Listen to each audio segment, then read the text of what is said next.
Perkenalkan, nama saya Hana Haryani. Saya salah satu dosen kebidanan di Sekolah Tinggi Ilmu Kesehatan Sukabumi. Saat ini saya sedang menjalani tahap penyataan diri dosen untuk ujuk kerja Tridharma Perguruan Tinggi pada Serdos di gelombang 2. Saya mengampu salah satu mata kuliah kebidanan, yaitu keterampilan klinik praktik kebidanan. Dan berikut saya lampirkan video pembelajaran di pertemuan 1 pada mata kuliah keterampilan klinik praktik kebidanan 2. Assalamualaikum warahmatullahi wabarakatuh. Waalaikumsalam warahmatullahi wabarakatuh. Ya, alhamdulillah ya teman-teman, hari ini kita bisa berkumpul kembali untuk mata kuliah keterampilan klinik praktik kebidanan 2 ya. Meskipun hari ini adalah hari pertemuan pertama dari mata kuliah ini yang untuk di semester genap. Ya, mudah-mudahan teman-teman semua sekarang dalam keadaan sehat walafiat ya, dimanapun teman-teman berada, karena memang sekarang kita posisinya masih daring untuk teori ya. Oke teman-teman, sebelum kita mulai ke materi, saya akan menjelaskan RPS atau rencana pembelajaran semester untuk mata kuliah ini ya. Sebagaimana yang mata kuliah ini adalah lanjutan dari mata kuliah sebelumnya juga, yaitu keterampilan klinik praktik kebidanan 1 ya. Ini adalah RPS untuk mata kuliah keterampilan klinik praktik kebidanan 2 ya. Ini di tingkat 1 sekarang teman-teman di semester 2 untuk tahun akademiknya 2021-2022. Nah, ini dengan masih dengan saya untuk koordinator mata ajarnya. Nah, teman-teman, KKPK 2 ini punya bobot SKS-nya itu 3 SKS ya. Ada 1 teori, 1 praktik, dan 1 klinik. Nah, jadi nanti yang kliniknya jadi punya RPS terpisah dari RPS yang teori ya. Nah, ini teman-teman untuk capaian pembelajaran mata kuliah ini teman-teman diharapkan dari sikap ya, ada dari sikap, pengetahuan, keterampilan umum, dan keterampilan khusus. Untuk sikapnya tentu teman-teman kami menginginkan dari mata kuliah ini agar bekerja sama dan memiliki kepekaan sosial serta kepedulian terhadap masyarakat dan lingkungan, lalu menunjukkan sikap bertanggung jawab atas pekerjaannya dalam memberikan pelayanan dan asuhan kebidanan dan sebagai ahli media kebidanan. Lalu untuk pengetahuannya, untuk menguasai pengetahuan tentang konsep anatomi, fisiologi tubuh manusia, biologi reproduksi yang berkaitan dengan konsepsi, kesehatan reproduksi, dan perkembangan manusia sehingga dapat melakukan asuhan kebidanan di tatanan pelayanan kesehatan. Juga mengetahui penyakit-penyakit umum yang terjadi di masyarakat, sehingga dapat melakukan upaya promotif dan preventif dalam praktik kebidanan. Lalu untuk keterampilan umumnya, teman-teman diharapkan mampu menunjukkan kinerja yang bermutu dan terukur sesuai dengan standar profesional atau standar operasional dalam memberikan pelayanan dan asuhan kebidanan. Lalu mampu juga memecahkan masalah dalam pelayanan kebidanan sesuai dengan kompetensi, kewenangan yang berbukti ilmiah dan bertanggung jawab atas hasilnya secara mandiri. Ya. Lalu yang terakhir ada keterampilan khusus. Nah, ini keterampilan khususnya teman-teman diharapkan mampu bekerja sama dalam kelompok kerja untuk melaksanakan tugas dan tanggung jawabnya. Ya, teman-teman. Nah, untuk sub CPNK-nya atau sebagai tujuan pembelajaran dari mata kuliah ini di KKPK 2, teman-teman setelah mengikuti kegiatan pembelajaran KKPK 2 ini nanti mampu mengetahui konsep dasar personal hygiene, lalu mengetahui asuhan klien dengan kebutuhan persiapan preoperatif dan perawatan postoperatif, lalu menjelaskan konsep dan prinsip pengambilan spesimen, konsep dan prinsip perawatan luka, konsep dan prinsip pemberian obat, konsep dasar kebutuhan cairan, juga asuhan klien dengan kebutuhan cairan dan transfusi darah, konsep initial assessment, menjelaskan asuhan klien dengan kebutuhan dan pertolongan bantuan hidup dasar, yang ada yang ke-10 sampai 14 adalah mempraktikkan tindakan persiapan pengambilan spesimen, perawatan luka, pemberian obat oral, parenteral, dan supositoria, pemasangan infus dan transfusi darah, juga melaksanakan bantuan hidup dasar. Dalam hal ini resusitasi jantung paru ya nanti. Nah, ini ya deskripsi mata kuliah ini untuk fokus memahami dan melaksanakan keterampilan klinik dasar praktik kebidanan terhadap ibu, bayi, balita maupun orang dewasa lainnya ya, yaitu melalui tadi mengenai konsep dasar personal hygiene dan sebagainya yang sudah tadi ada di capaian pembelajaran ya. Nah, teman-teman, ini proses pembelajarannya itu dilakukan secara hybrid learning ya. Jadi teori dilakukan secara daring, yaitu melalui dengan pendekatan student centered learning, yaitu dengan metode discovery learning, gitu ya. Ada juga small group discussion, dan kalau untuk pembelajaran praktik itu dilakukan nanti secara luring, yaitu dengan demonstrasi, praktik laboratorium, dan di rumah sakit. Jadi untuk praktiknya nanti teman-teman praktik belajar laboratoriumnya di laboratorium, ya langsung ke kampus datang ke sana. Ya, nah ini untuk materi atau pokok bahasannya juga tadi sesuai dengan capaian pembelajarannya yang sudah tadi disebutkan. Ya, nah untuk proses belajar mengajarnya ini dialokasikan selama 14 minggu. Ya, per minggunya itu untuk teori dan praktik itu 2 SKS ya, sekitar 220 menit per minggunya. Ya. Nah, jadi nanti teman-teman mulai dari tanggal 1 sekarang ini sampai dengan tanggal 7 Juni 2022 mendatang, teman-teman akan bertemu secara daring dan luring. Ya. Nanti untuk yang luringnya sesuaikan dengan jadwal pembelajarannya, nanti bisa lihat di RPS. Untuk pembelajaran klinik dilakukan di rumah sakit. Ya. Nah, ini teman-teman untuk penilaian, nanti teman-teman itu akan ada ujian tengah semester ya yang berisinya teori ya, dari teori yang telah teman-teman pelajari. Ini sekitar 11,65% dan UAS-nya nanti 11,65% juga. Jadi dari teori ini UTS dan UAS 23%. Untuk tugasnya 20%, untuk ujian praktiknya ini 23,3%. Nanti ujian praktik adalah dilakukan setelah praktik belajar laboratorium. Teman-teman nanti akan ujian praktik di ruang OSCE. Ya, ini sangat besar bobotnya, jadi diharap nanti teman-teman bisa mengikuti PBL dengan baik agar ujian praktikumnya nanti bisa kuasai teman-teman. Ya, untuk kehadiran pun sama, ini adalah 10%. Ya, jadi kehadiran pun dihitung. Nanti praktik rumah sakit pun di situ 23,3%, hanya saja ada RPS praktik terlampir yang terpisah. Ya, ini untuk daftar pustakanya atau pustaka yang bisa teman-teman pakai, bisa juga nanti teman-teman menambah dari jurnal yang nanti teman-teman akan sesuaikan dengan materi. Ya, tim pengajarnya ada saya dan Ibu Wina. Ya, ini untuk RPS-nya dan ini untuk jadwalnya. Ya, dimulai dari pertama ini, ya di pertemuan pertama kita nanti akan mempelajari tentang konsep personal hygiene ya. Nah, teman-teman di sini ada penilaian ya. Jadi di setiap pertemuan ini ada penilaian yang berbentuk rubrik penilaian psikomotor atau keaktifan di kelas atau rubrik penilaian group discussion gitu ya. Jadi teman-teman ini di setiap pertemuan ini akan ada tugas, baik itu terstruktur ataupun tugas mandiri, dan itu nanti teman-teman ada penilaian yang bentuknya bisa bermacam-macam ya. Jadi nanti teman-teman akan dinilai sesuai dengan rubrik ya. Jadi saya tidak menilai secara subjektif gitu, tapi saya nanti akan melihat dari format yang ada untuk penilaiannya. Nah, ini untuk rancangan tugasnya.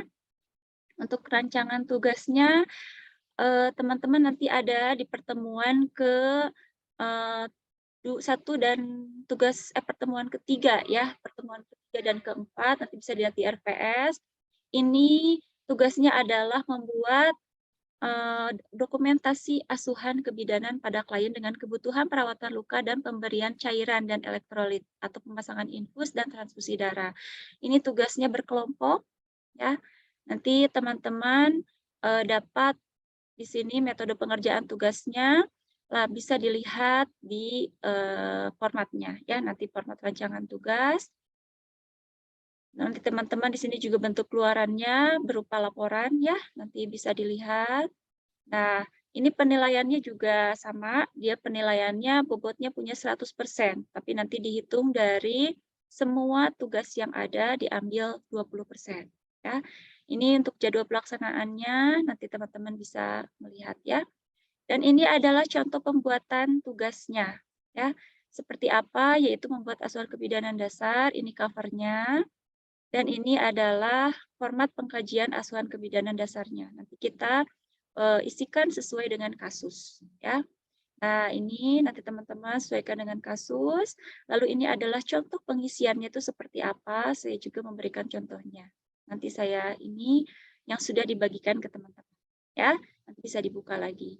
Nah, ini yang tadi saya katakan ada rubrik penilaian untuk setiap kegiatan dalam kelas. Ya, ada penilaian kegiatan diskusi, psikomotor, ada pembuatan mind mapping, ya, baik itu seperti asuhan kebidanan, juga itu masuknya pembuatan mind mapping, ya. Nah, ini juga ada checklist penilaian ketika teman-teman nanti small group discussion, ya, jadi ada penilaiannya.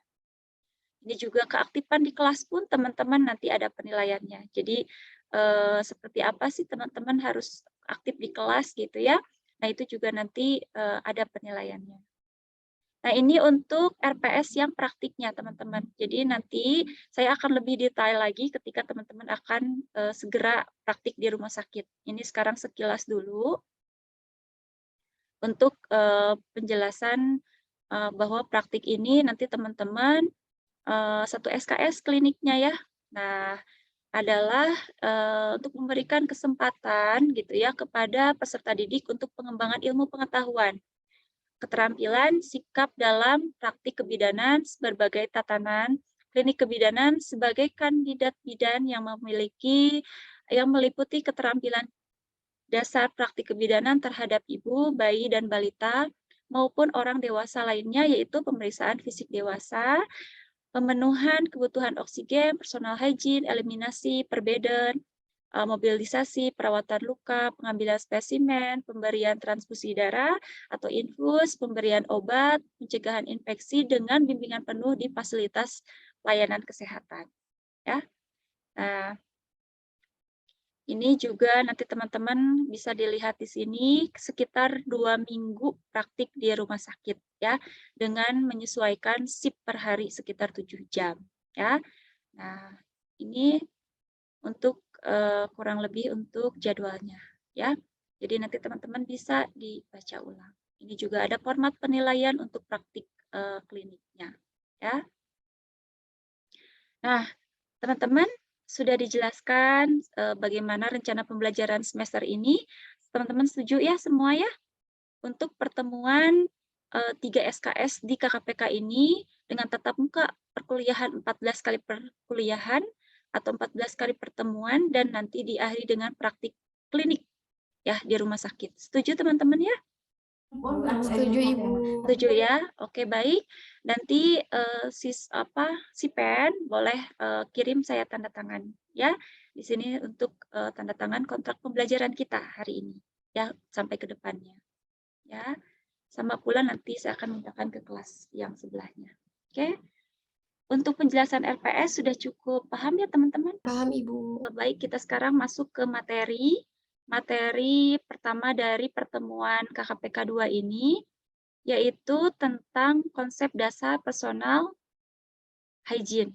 Nah, ini bisa tujuan dari pembelajaran konsep dasar personal hygiene ini adalah teman-teman agar mengetahui dapat menjelaskan bahwa berapa pentingnya konsep atau personal hygiene untuk bagi kita semua gitu ya, atau dalam siklus hidup. Turunan dari materi yang sudah pernah kita pelajari sebelumnya ya, yaitu tentang kebutuhan dasar hidup manusia. Nah, sebelum saya masuk ke materi lebih jauh, saya ingin teman-teman menyebutkan dulu bagaimana pelajaran yang terkait dengan materi kali ini atau pelajaran lalu seperti apa tentang kebutuhan dasar hidup manusia yang berkaitan dengan materi hari ini.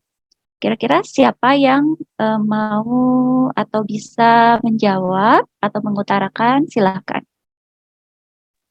Mahara Ibu izin menjawab. Oke, boleh Mahra, silahkan. Seperti apa? Jadi kebutuhan dasar manusia itu merupakan unsur-unsur yang dibutuhkan oleh manusia dalam mempertahankan keseimbangan fisiologis maupun psikologis yang bertujuan untuk mempertahankan kehidupan dan juga kesehatan Ibu. Seperti itu Ibu. Baik, ya. Jadi berkaitan ya teman-teman dengan materi kali ini, personal hygiene dibutuhkan untuk kita dibutuhkan, ya. Baik. Jadi ketika salah seorang atau salah satu tanda seseorang itu dikatakan sehat adalah adanya kemampuan pada orang tersebut melakukan aktivitas seperti bekerja, makan, minum, salah satunya personal hygiene, rekreasi, dan lain-lain, gitu ya. Jika seseorang sakit atau terjadi kelemahan fisik sehingga dia tidak mampu beraktivitas atau aktivitasnya itu menurun, nah biasanya salah satu yang terjadi itu masalah dari personal hygiene. Karena apa? Karena kurang mendapatkan perhatian. Nah, personal hygiene-nya kurang diperhatikan sehingga terjadilah atau berpengaruhlah terhadap masalah kesehatan seseorang, ya. Akibatnya apa sih kalau misalnya personal hygiene itu tidak terpenuhi gitu, ya? Tidak terpenuhi nih akibatnya kira-kira apa? Pasti ada gangguan nggak? Ada Ibu. Iya, ya. Pasti ada gangguan, baik itu mulai dari atas kepala, dari ujung rambut sampai ujung kaki gitu ya, yang salah satunya bisa mata gitu ya. Lalu yang paling penting untuk kesehatan hidup perempuan itu adalah di apa? Kesehatan reproduksi ya, oke. Nah, dari konsep personal hygiene ini apa yang akan kita bahas? Topik hari ini teman-teman, ya kita akan membahas tentang pengertiannya, tentang tujuannya, faktor-faktor yang mempengaruhi personal hygiene, lalu kebutuhan sepanjang siklus hidup atau ya terlebih untuk wanita itu adalah sepanjang siklus reproduksi. Itu yang akan kita diskusikan hari ini. Ya, oke, baik teman-teman. Nah, kita masuk ke pengertian. What is the personal hygiene gitu ya. Nah, kira-kira nih, ada yang sudah membaca belum nih tentang personal hygiene? Boleh dong bantu untuk mengutarakan tentang pengertian personal hygiene? Menjawab Ibu. Oh, boleh, Fikra, silakan. Jadi personal hygiene itu berasal dari bahasa Yunani, yaitu personal yang artinya perorangan dan hygiene yang berarti sehat. Jadi pengertian dari personal hygiene adalah suatu tindakan untuk memelihara kebersihan dan kesehatan seseorang untuk kesejahteraan fisik dan psikis. Seperti itu, Ibu. Oke, baik sekali. Ibu, dari sumber referensi yang kita baca dari penunjang di RPS sendiri, pengertian dari personal hygiene tidak jauh berbeda seperti yang diutarakan Fikra sebelumnya, yaitu suatu tindakan untuk menjaga kebersihan yang nantinya berhubungan dengan derajat kesehatan seseorang. Oleh karena itu, kenapa disebut personal hygiene ini salah satu turunan dari kebutuhan dasar hidup manusia. Seperti itu, Ibu. Oke, baik, jawabannya sangat bagus sekali ya teman-teman. Sudah sangat pro untuk menanggapi dari materi ini ya. Oke, teman-teman coba kita samakan persepsi ya. Betul ya. Nah, ini saya dapatkan dari salah satu jurnal bahwa personal hygiene berasal dari bahasa Yunani ya. Personal artinya perorangan dan hygiene itu artinya sehat ya.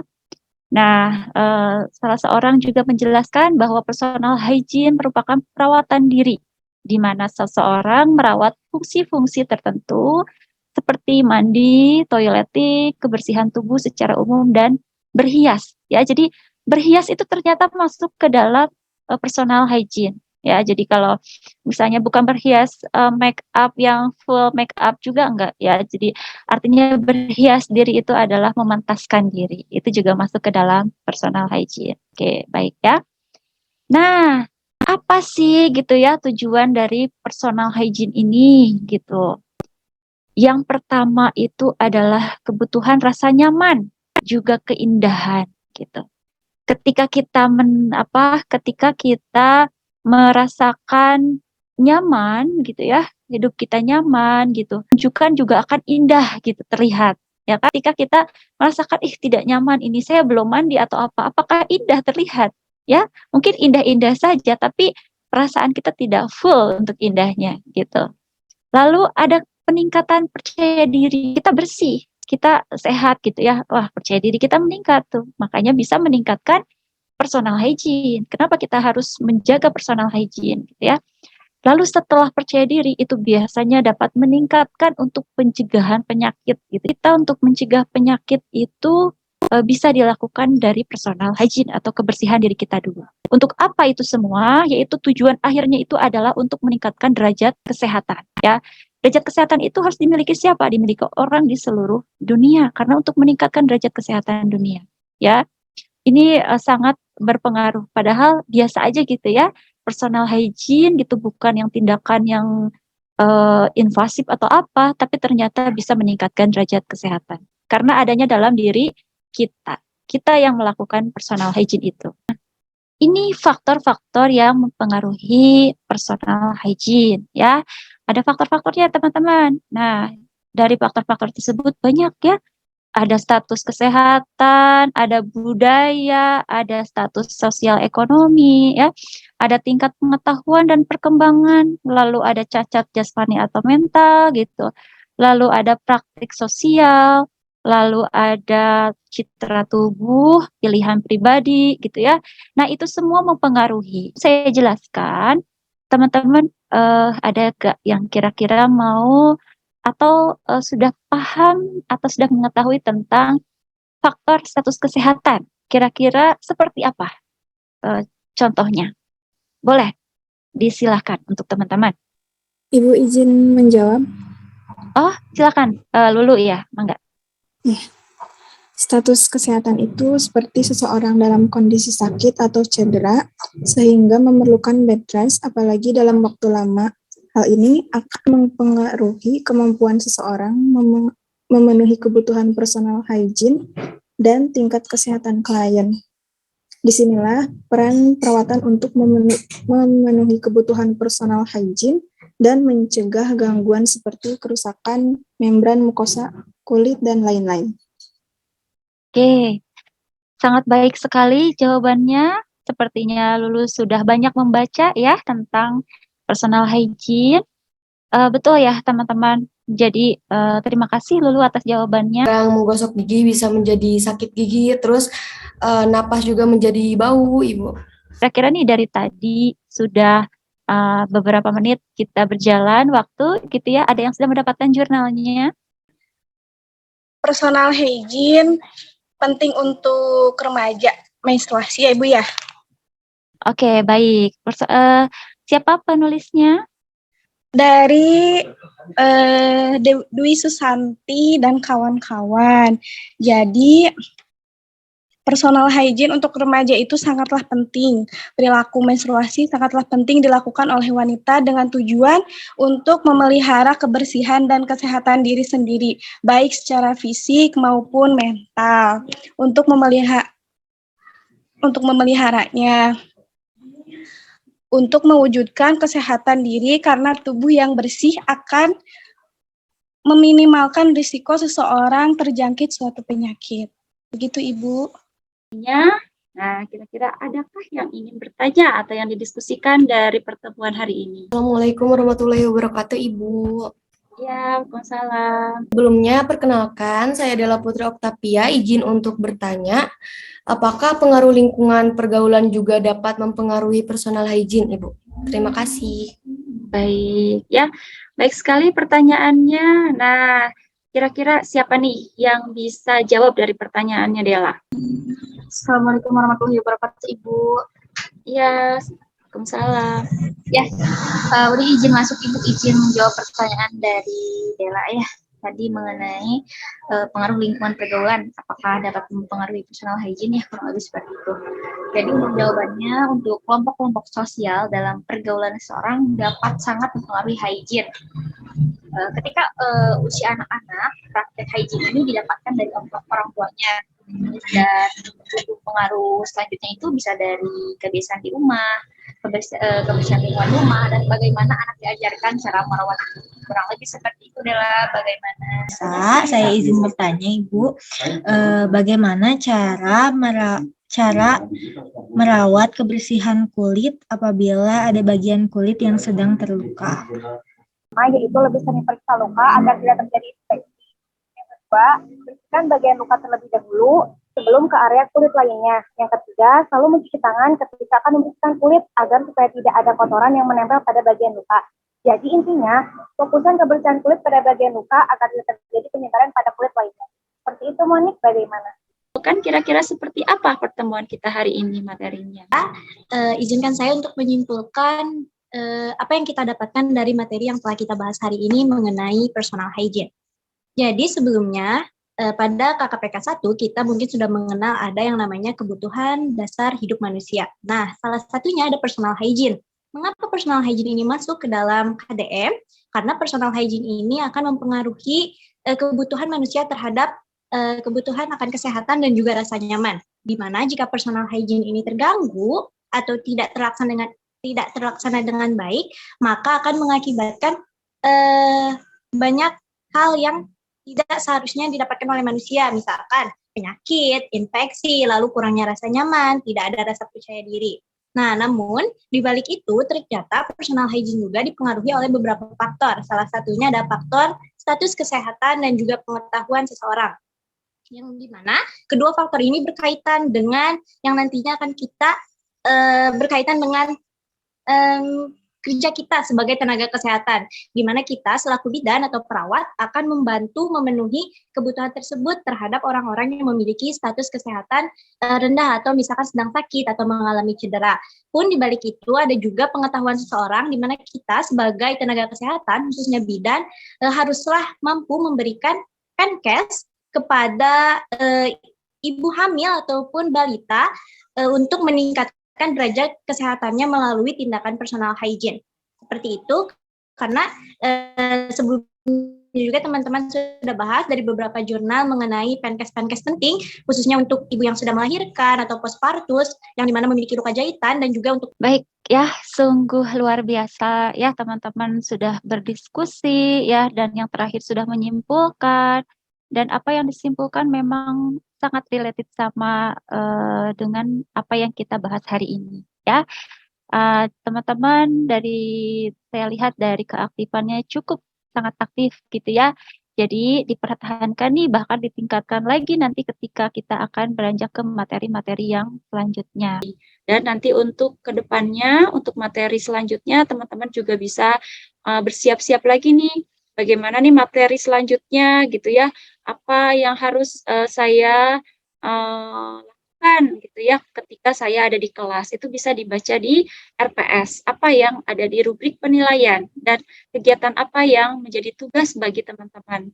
Ya nanti pada saat pertemuan mendatang teman-teman bisa lebih paham lagi dengan materi yang akan disampaikan. Ya, mungkin cukup sekian dari materi hari ini, semoga dapat dipahami dan diaplikasikan nanti di kehidupan sehari-hari gitu ya. Kurang lebihnya mohon maaf. Wabillahi taufiq wal hidayah. Wassalamualaikum warahmatullahi wabarakatuh.